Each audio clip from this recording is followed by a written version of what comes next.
Hello guys, today video पे discuss about the ટેકીકાર્ડિયા। ટેકીકાર્ડિયા એટલે કે સામાન્ય રીતે હૃદયના ધબકારા 74 સુધી દિવસમાં નોર્મલી ધબકતા હોય છે, પરંતુ જ્યારે દિવસે ધબકારા જ્યારે 100 કરતાં વધી જતા હોય તો તેને આપણે ટેકીકાર્ડિયા તરીકે ઓળખતા હોઈએ છીએ। ટેકીકાર્ડિયા કોઈ બીમારી નથી, પરંતુ એ રોગ આવ્યા પહેલાનો સંકેત મતલબ સાવધાની છે।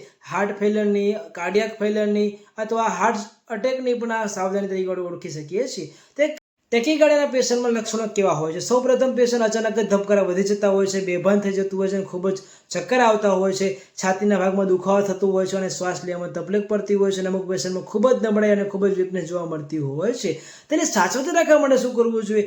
અથવા નાની એજમાં થાય અથવા મોટી એજમાં થતું હોય તો સૌપ્રથમ સ્મોકિંગ છે, આલ્કોહોલ છે એવોઇડ કરવું જોઈએ, બહારના જંક ફૂડ એવોઇડ કરવા જોઈએ, જે કોલેસ્ટ્રોલ વધારતા હોય એવા ફૂડ તો ખાસ કરીને એવોઇડ જ કરવા જોઈએ। તેને સારવાર માટે શું કરવું જોઈએ?